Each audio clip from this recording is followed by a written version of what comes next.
There's a version of you that never sleeps in, never skips training, never wastes time. There's a version of you who never fails. It is waiting for you. Genuinely ask yourself a question, you at home. If you had done those things for the last 2 years, you never skipped a training, you never wasted time, you never scrolled TikTok, you never sat aimlessly on the internet typing in garbage, never played video games, you never wasted time. You never skipped training, you were training every single day. You never slept in, you were never lazy. There's this version of you. Imagine the person you would be. Genuinely imagine what you would look like. Imagine where you would live. Imagine the car you would drive. Imagine how much your woman would respect you. Imagine the love you would see in her eyes when she looks at you with adoration like a king. Imagine your existence. That person is waiting for you, and the only thing that's stopping you from being that person is your monumental laziness. You can have it. The universe is very giving. It will give you anything you work for. I've never seen somebody try for something with all of their might and not get it. The only people who do not have the things they want are the people who do not try for them. I've never seen a person wake up and say, my only dedication in life is to solve a Rubik's Cube and fail. You are not stupid. You are not incompetent. You are lazy and arrogant. It's extremely important you understand that that person is waiting for you, and you are declining that version of yourself. In the multiverse, in the many different versions of the universe that exist, there is a version of you that does those exact things, and he is a greater person than you can even fathom. You can transform yourself into that guy. You can be a top G. That's exactly what I did. I knew who I was going to have to end up being before I became that person. My brother and I are not from rich families. We are not from advantaged beginnings, but I knew I had to be a big, strong, fighting billionaire. That's what I knew I had to be. Discipline is the key to success. If you cannot force yourself to do something you don't want to do, how are you ever going to put yourself through the suffering required for greatness? If you cannot force yourself to train when you do not want to train, if you cannot force yourself to work when you don't want to work, if you can't force yourself to not log into Pornhub or force yourself to eat right, how can you possibly ever become a monumentally successful person if you cannot control yourself long enough to do what must be done as opposed to what you feel like doing? The only people who get to live their lives based on how they feel are women and children. Children can cry because they feel like crying, as can a woman. A woman can start an argument because she feels like arguing, as can a child. A man must do what he is supposed to do irregardless of how he feels. That is the key component to masculinity, is discipline. If you do not have the discipline to dedicate yourself to anything, you are going to fail and be crushed by the people who can. If you only go to the gym when you feel like going to the gym, you're never going to be as strong as the people who go to the gym when they don't feel like going to the gym. That is a reality of life. So, I train every single day. I've actually heard from some people saying, you overtrain. And I explained to them, one, I don't believe in rest. I'm not you. I'm not pussy, and I'm not broke like you are, Mr. Fitness Trainer, standing around the gym teaching people for $50 an hour. I don't need to listen to you. Secondly, I don't train because I want to get bigger. I train every day because it is difficult to train every day. It hurts. I don't want to. I wake up and I'm busy. I have other things to do. I don't feel like doing it, so I force myself to do it 7 days a week, 365 days a year, so that I know I'm the kind of person who can do what he doesn't want to do when it needs to be done. I am that man, and it's more of a mental exercise than a physical exercise at this point. How can you ever outcompete me if I can force myself to do the things I don't want to do and you cannot? Discipline is absolutely essential for success, and you need to get very comfortable and very used to the idea of understanding that on your path to greatness, there are going to be long periods of time where you hate what you are doing, where you are dissatisfied with the actions you must undertake, where you are tired, where you are stressed. That is why it is difficult. That is why most people won't make it. If the path was easy, everybody would walk it and it would lead nowhere. 100 people start the path, 99 fall off because it is difficult, and the one person who makes it to the end gets the gold. If all 100 made it to the end and the gold was divided by 100, it wouldn't even be worth anything. The difficulty gives it value. The fact that it is difficult to do is the key component into the fact you want it in the first place. If it wasn't difficult, everyone would have it and you wouldn't want it because no one would respect it. It's supposed to be hard. Life is supposed to be hard. You're supposed to think this is terrible. You're supposed to suffer and smile through the pain regardless. Discipline is the key to success in all realms as a man. And if you lack it, you stand no chance. You can give most people a roadmap to success. You can give them a Ferrari with a full tank of gas, and a lot of people still wouldn't make the destination because they would say the drive is too far away. Quitters. They don't have the discipline. You can tell them exactly how to do it. You can give them the mechanism to get there, but they don't have the discipline to complete the drive and end up at the destination. That is the majority of Earth. This is your competition. People who, even if they are told what to do and people tell them exactly how to do it and help them do it, still quit, still fail because they lack discipline. Even me, with my monumental powers, I can't make a quitter successful. It doesn't matter how good I am. It doesn't matter how easily I make it for them to succeed. It doesn't matter how compendious and concise and powerful the real world is. It doesn't matter how much I text them and motivate them, how many emergency meetings I do to try and talk to them and hype them up, how much motivation I give them. It doesn't matter what I do. If they are a quitter, guess what they're going to do? They're going to quit. No matter how simple the map is to read, no matter how fast the Ferrari is, somewhere along the drive, the sun's going to get in their eyes, and they're going to sit there and go, I don't like this, this is hard, and they're going to quit. Quitters are the number one type of people that nobody can help. If you're a quitter, I can't help you, life can't help you, God himself cannot help a quitter. So if you lack discipline, you lack the very basic building block to any type of success which exists on the planet. By every single metric which can be measured with science, you are going to stay a loser and a failure. The key is to keep training. If you train hard every single day, you don't have to worry about a little bit of vitamin C. It's true. If you don't train and you don't smoke, you're still going to be a pussy. Yes. The answer is always hard work. As soon as you are granted life, you are guaranteed death. What you do in between is up to you. You are all conscious. That could end tomorrow, that could end in 100 years. But the time between the beginning of your consciousness and the end of it is completely up to you. Training is never the wrong decision. If you're in jail, you should train. If you are free, you should train. If you are rich, you should train. If you are poor, you should train. If you smoke, you should train. If you don't smoke, you should train. If you drink, you should train. If you don't drink, you should train. You cannot escape that hard work is always the correct decision. There is no time in any scenario when working hard is going to be the wrong answer. You should always try your very best in all things. I will smoke 10 cigars a day and beat the shit out of you because I train harder than you can possibly fathom.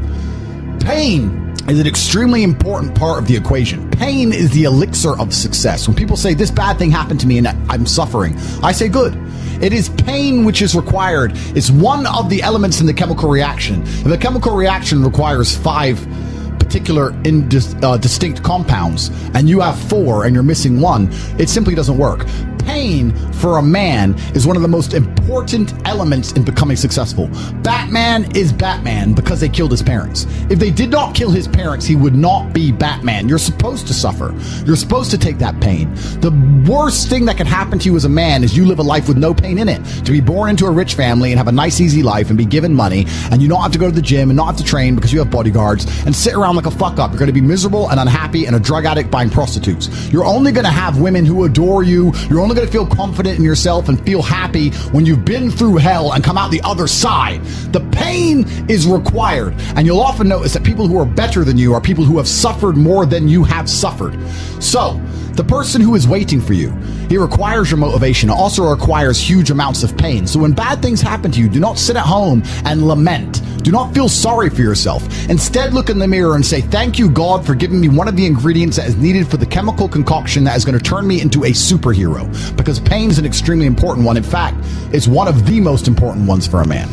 Everything is war. All of it.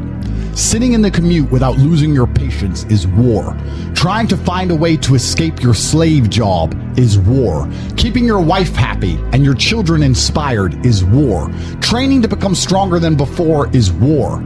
It is all war, and it cannot be avoided. And I'll tell you why it's war. Because war is 2 opposing sides trying to achieve the same goal. 2 opposing sides want the same land or the same influence over X land. And the car you want, the Ferrari, you're not the only person who wants it. The reason it's so expensive is because others people want it. The girl you want, the beautiful woman, Everyone wants her. It is war. It is competition.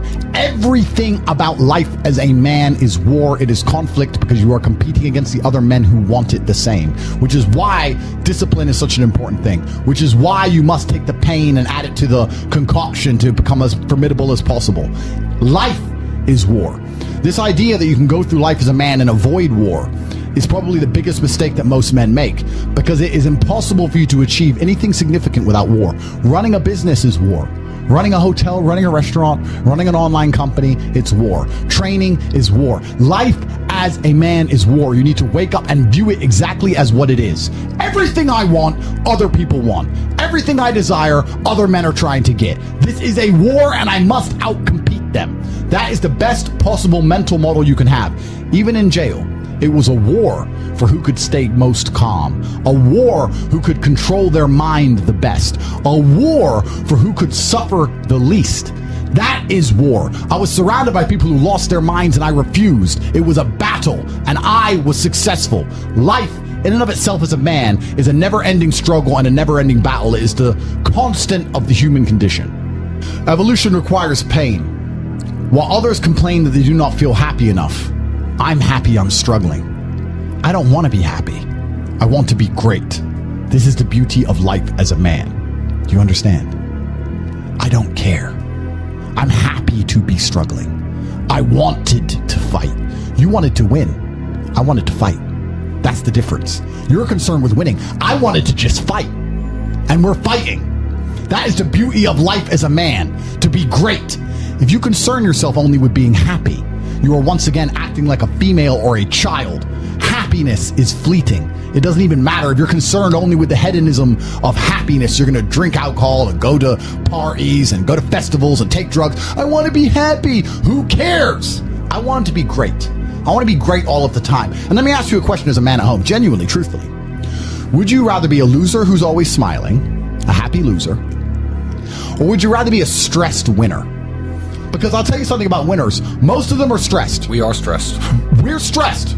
Putin is stressed. Genghis Khan was stressed when his messenger turned up after a 4-week ride with updates from the battlefront of Iran. I'm sure he was stressed by what he read. Even if it was very good, even if it all looked fantastic, he started to feel stressed. Okay, well now maybe I need to go to Iran. How long is it going to take me to get there? Maybe we need to send more horses. Maybe we need to colonize Iran. He felt stress because the beauty of life as a man is to be great. So you have to sit here and ask yourself, do you want to be a happy loser that's insignificant? Nobody knows you exist. Women don't respect you. Men don't respect you. Nobody cares if you live or die, but you get to smile all the time. Or do you want to be one of the most important people on the planet with a little bit of stress? I am brilliant because I've decided to be brilliant. And if I have to sacrifice happiness to be brilliant, then that's fine. You know what the great thing about it is? You know what's amazing what God gives, how the whole world becomes full circle? If you stop caring about being happy and you start caring instead about being great, guess what you end up being? Great. Along with great. And you know what? Yeah, happy. You end up happy if you forget about happiness and try to become great. You will never be successful if you're concerned about being happy, so forget about it.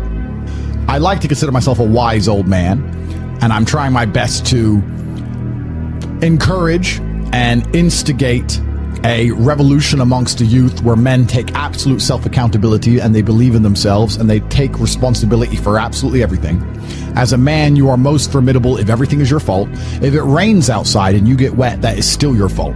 Can you control the rain? No. Could you have brought an umbrella? Yes. You need to blame yourself for all things, the good and the bad.